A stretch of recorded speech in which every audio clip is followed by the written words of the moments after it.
vida. A pergunta é, não, mas eu posso fazer uma vida através do silício? Exato. Tá bom? É outro papo. É outro papo. Entendeu? Mas a vida é isso. Como eu vou soprar vida nessa coisa do Craig silício? Venture já criou vida. Qual? O que você falou? Agora é outra discussão, verdade? Não, mas o que você falou? Craig Venture já criou vida. Você pensa que a vida só surgiu na natureza? Claro que não. Não. Porque vida não é isso que eu tô falando? É. Você acha que nunca foi criada vida em laboratório? Como? Não. De proveta, essas coisas? Claro que não. O quê? Vida não é justamente a criação de um sistema de origem orgânica que se protege da entropia ao longo do tempo, e essa proteção da entropia em geral, esse prolongamento envolve eu levar as próximas gerações, eu poder ter vida de uma geração infinita, mas o que a gente conhece no planeta não é essa que eu tiro um pedaço e de maneira sexuada, ou de maneira sexuada eu vou e gero um outro pedaço, mas o que importa é que as letrinhas vão dentro desse invólucro se prolongando no tempo. Tá, isso a gente já consegue fazer. Isso é vida. Tá. E quem disse que vida não pode ser criada do nada? Entendeu o ponto? É outra discussão. Essa é a coisa que o pessoal que eu vejo, os futuristas, meus colegas, a maior parte, sem querer também demolir os outros, mas quase nunca entendem.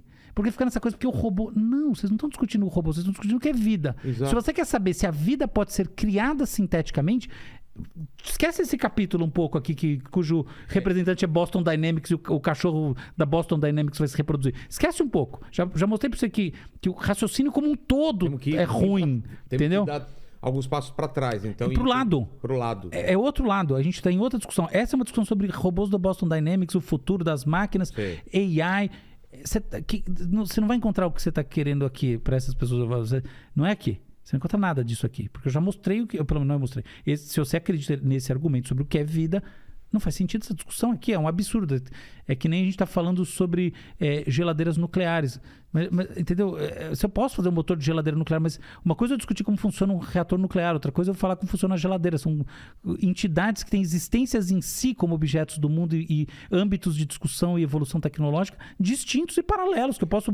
Tá bom? Então agora vamos olhar para outro lado, tá? Que é o lado que importa, que é, afinal de contas, eu posso, usando inteligência artificial, blá, blá, blá, criar algo que está nessa definição de vida? Essa é a pergunta. Exato. E a resposta é sim. E a resposta é sim mesmo, tá? Por quê? Veja bem, se a base é essa, tudo que eu preciso é ter um conjunto de elementos que são inorgânicos, que vão gerar uma estrutura orgânica que vai ter prolongamento ao longo do tempo e, portanto, blindagem em relação à entropia natural dos sistemas. O que é orgânico? Oi? Orgânico. Orgânico é uma coisa meio técnica. Orgânico, na verdade, quer dizer ter carbono e tal. Tem uma formação molecular específica, tá bom? Mas vamos lá, esquece o orgânico. Vamos dizer assim, que eu tenho um negócio de vida, tá? Que a gente acabou de discutir o que é vida. Esse formato, tá? Sim, existem vários experimentos. Eu falei Craig Venture, assim, o Craig Venture é um biólogo visionário que tem um mega lab e tal, e que é um dos caras que publicou um dos primeiros artigos sobre a criação da vida pelo ser humano, entendeu? O ser humano criar vida. Que é uma vida muito limitada que ele criou, tá? A maior parte dos biólogos sérios, dos estudiosos desse assunto, diz que ele não criou vida. Ah, é? Tem essa discussão? Tem, total. Porque é lógico que a gente está nessa fronteira. O que ele criou? Ele criou justamente um sistema... Ele criou uma forma de da informação se organizar. Ele criou um sistema computacional que se reproduz e que tem uma fisicalidade. É isso que ele criou. Porque no final dos contos é isso que é vida. Mas um vírus de computador é isso? Não. Ele criou sistemas que têm fisicalidade. Lembra que eu falei? Fisicalidade. O que é fisicalidade? É físico, tem matéria, tem átomo. Entendeu? É isso. Gera calor através da ação. Essas coisas. Entendi. Então ele criou. Só que ele criou uma forma muito rudimentar e tal. Agora, existe... Que material que ele criou? A partir do quê? Ele criou a partir ele criou... Peraí. Deixa eu pensar isso direito, como te falar. Eu sei o que é, mas é difícil de explicar. Se quiser, o Lene também dá Não precisa. Pode. O que ele pesquisa? Pode. Ele criou a partir de um açúcar, tá bom? Que é esquisito falar isso. Nossa. Muito esquisito. Entendeu? Então vira um papo muito técnico, assim, de biologia molecular. Mas tenta explicar de uma maneira bem simples o que ele fez. Eu preciso ter é importante o que ele fez. Por que nunca tinham feito isso? Não, desde os anos 50 existem experimentos... Veja bem, o grande problema filosófico e científico e tal é como a vida surgiu no mundo. Tá. Tá bom? Que raios aconteceu? Uma das opções é a vida veio de outros planetas. Tá? Elemento essencial, o meteoro, caiu alguma coisa, então... Mas isso só prolonga a discussão. Tá bom, então o que aconteceu lá na outra... Tá? Então isso aí não é uma resposta aqui. Ponto você vai ter que falar. Exatamente. Uma hora aconteceu alguma coisa. E o que se diz é o seguinte, a água é um bom solvente, um grande solvente. A vida surgiu na água, porque esse solvente fez com que determinadas moléculas que em si não faziam nada, quando elas se organizaram, elas geraram justamente uma estrutura informacional, lembrando que a essência... Por isso que a essência de tudo é informação. Se não pensar em informação, fodeu, não dá para entender nada. Elas geraram uma estrutura informacional suficientemente estável a ponto de prevalecer em relação à entropia. Tá bom? Tá. E essa prevalência tem um aspecto que é o que define a vida mesmo, que é geracional. Ela prevaleceu em relação à entropia, fazendo esse processo de que a gente pode chamar de nascer de novo ou de ter um filho. De replicação, exatamente. Entendeu? Então isso aconteceu... Porque senão seria um caso isolado, a gente nem saberia disso, porque certamente a gente não estaria aqui. O mais provável é que tenha acontecido vários casos isolados. Aconteceu, morreu. Isso. Algum, por sei lá que raio de razão, gerou isso. Então a vida surgiu no universo. Então a discussão desses caras, que levam o assunto mais a sério, muito mais que o Craig Venter... não sei injusto, mas os maiores pensadores disso da história, os maiores cientistas na prática, né? Que os pensadores que vão lá e fazem a coisa na prática, que eu admiro demais, tem a ver com como eu reproduzo, como eu entendo como a vida surgiu no planeta. E não como eu fico famoso dizendo que eu criei a vida em laboratório, entendeu? Entendi. Essa é a discussão. Como a vida surgiu no planeta?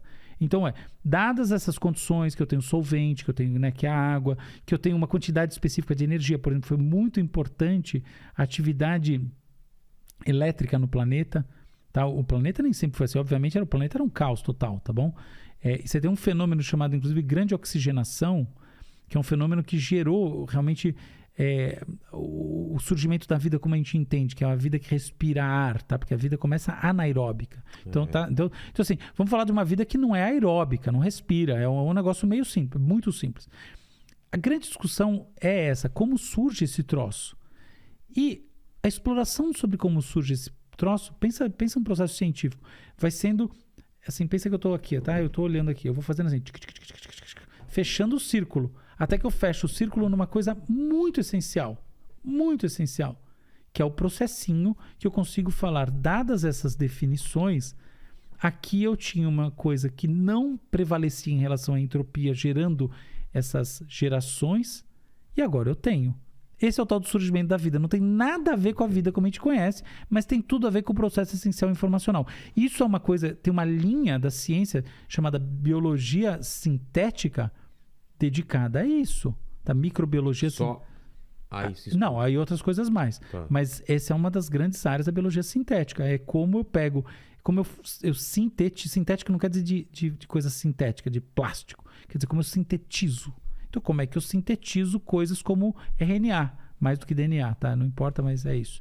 Como é que eu sintetizo RNA? Outra questão super importante sobre isso é o seguinte: como, quando eu gero uma próxima geração, eu não desapareço na entropia. Pensa bem, a bucha sempre é esse começo, desde sempre. Né? O grande problema da humanidade sempre foi a mortalidade infantil, não é de hoje. Qualquer país que está uma porca, você vê que um país está muito ruim, um caos total, quando a mortalidade infantil é muito alta. É lógico, entendeu? Que é justamente a vida, a entropia naquele lugar é tão grande que a vida não consegue se sustentar ao longo do tempo, né? O tempo quer dizer só a entropia. A vida é varrida pela entropia, muito facilmente. Você precisa de muita resiliência para não ser varrido pela entropia. Em outros lugares você pode ter menos resiliência se você não é varrido pela entropia. Essa é a ideia, entendeu? E é assim que Craig Venter ficou famoso, mas outras pessoas também já fizeram, tem muitos experimentos com a tal da criação da vida. Então, voltando à sua, que não é criação da vida no sentido que a gente entende a vida hoje em dia, falar, neurocientista, professor da Unifesp, diz que a vida, o homem criou a vida. Não disse isso. Está entendido o que eu disse. Mas olhando desse ponto de vista, a gente volta para aquela questão anterior, que é, no final das contas, é possível que no futuro nós tenhamos sistemas que não surgiram originalmente na natureza, mas que têm estrutura de vida e condições que a gente pode falar assim, do ponto de vista do seu maquinário de querer prevalecer em relação à entropia, ou seja, que não quer morrer. É verdade, tem toda uma maneira de falar, porque senão a gente Pisa na casca de banana. Não quer morrer. Tem. Eu acredito que sim. Mas é desse outro jeito, não é desse jeito. Não é construindo robô. Mas tudo bem, mas se a gente fizer um exercício de imaginação, tem esse caminho. Tem. Acho que tem. Só que não é o de construir um robô. Não é top-down. Entende? O erro é o top. Não é economia planificada. Vamos fazer a economia soviética, entendeu? Então eu vou planejar. É assim. Isso aí não é desse jeito. É darwinista a lógica. Entendeu? Então essa singularidade onde a gente tem máquinas sencientes. Calma, é outro papo. Quem diz que esses troços que vai querer. Que quer resistir à entropia tem consciência? Então. Outra discussão. É outra discussão. Claro. E a gente tá muito longe disso. Não é isso, é que é outra discussão total. Não é que a gente tá muito longe, a gente não tá nem perto nem longe. É que isso pode ser lembra que eu falei? Um universal, uma característica nossa. Isso é desse tipo de coisa que evoluiu assim, ao longo de milhões de anos e por acaso tem esse troço. Quem diz que robô nunca vai não vai ter porque é outro esporte. É outro esporte. Aqui é futebol e lá é tênis. Perfeito o que você tá falando, entendeu?